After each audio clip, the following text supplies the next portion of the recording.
السلام علیکم ورحمۃ اللہ وبرکاتہ۔ اسپریڈ ٹاکس کے معزز ناظرین، پچھلے دنوں ہم نے ایک ویڈیو اپلوڈ کی تھی، اس میں ہم نے بتایا تھا ملا عبدالغنی برادر کے حوالے سے جو طالبان افغانستان کے نائب امیر مقرر ہوئی ہے۔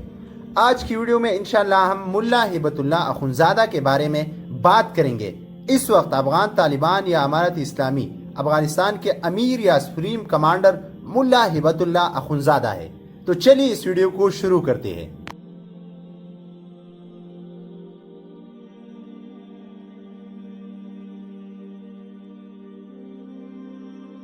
ناظرین گرامی، ملا اختر منصور کی سن 2016 میں امریکی ڈرون حملے میں ہلاکت کے بعد افغان طالبان کے امیر مقرر کیے جانے والے ملا ہبت اللہ کے بارے میں کہا جاتا ہے کہ وہ طالبان تحریک کے قیام کے بعد کا حصہ بنی تھی۔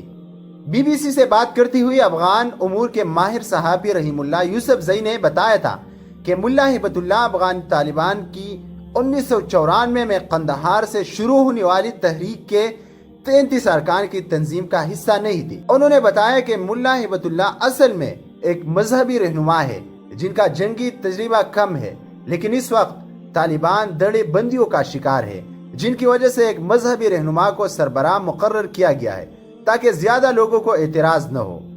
ملا ہبت اللہ طالبان کی جنگی کارروائیوں کے حق میں فتوے جاری کرتے رہے۔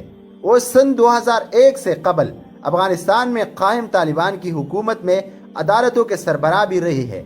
افغان امور کے ماہر صحافی طاہر خان نے نیوز والوں کو بتایا تھا کہ ملا ہبت اللہ قندھار میں ایک مدرسہ چلاتے رہے تھے، جس کی وجہ سے بہت سے طالبان انہیں اپنا استاد کہتے ہیں۔ ہبت اللہ کی عمر 45 سے 50 سال کے درمیان ہے اور وہ قندھار کے علاقے پنچوائی میں پیدا ہوئی تھی۔ ان کا تعلق نورزئی قبیلے سے ہے۔ ہبت اللہ اخنزادہ کے بارے میں کہا جاتا ہے کہ انہوں نے طالبان کی سمت و رفتار کو تبدیل کیا اور اس تنظیم کو اس کی موجودہ حالت میں لانے میں ان کا بڑا کردار ہے۔ طالبان کے گڑ قندھار سے تعلق رکھنے کی بنا پر انہیں طالبان پر گرفت مضبوط کرنے میں مدد ملی۔ سن 1980 کی دہائی میں انہوں نے سوویت یونین کے خلاف افغانستان کی جنگ میں کمانڈر کی حیثیت سے خدمات انجام دی تھی، لیکن وہ فوجی کمانڈر سے زیادہ مذہبی اسکالر کے طور پر پہچانے جاتے ہیں۔ وہ افغانستان کے سربراہ بننے سے پہلے ہی طالبان کے سرکردہ رہنماؤں میں سے ایک رہے ہیں اور مذہبی امور سے متعلق طالبان کی جانب سے وہی احکامات جاری کرتے رہے۔ انہوں نے قاتلوں اور ناجائز جنسی تعلقات رکھنے والوں کا سر قلم کرنے اور چوری کرنے والوں کے ہاتھ قلم کرنے کا حکم دیا تھا۔ ملا ہبت اللہ اخنزادہ طالبان کے سابق سربراہ اختر محمد منصور کے نائب بھی رہے۔ منصور مئی سن 2016 میں امریکی ڈرون حملے میں مارے گئے تھے۔ منصور نے اپنی وصیت میں ملا ہبت اللہ اخنزادہ کو اپنا جانشین قرار دیا تھا۔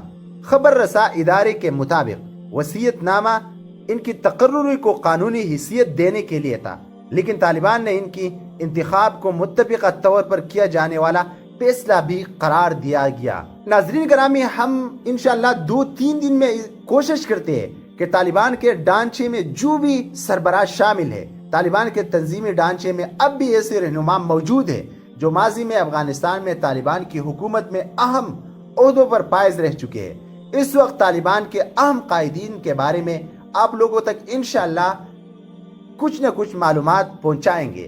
اگر آپ کو ہمارا یہ یوٹیوب چینل اسپریڈ ٹاکس پسند ہے تو پلیز آپ ہمارے یوٹیوب چینل کو سبسکرائب کریں اور بیل کے آئیکن کو دبانا مت بھولیں تاکہ آپ کو ہماری نئی آنے والی ویڈیو بر وقت پہنچ سکے۔ جزاکم اللہ خیر۔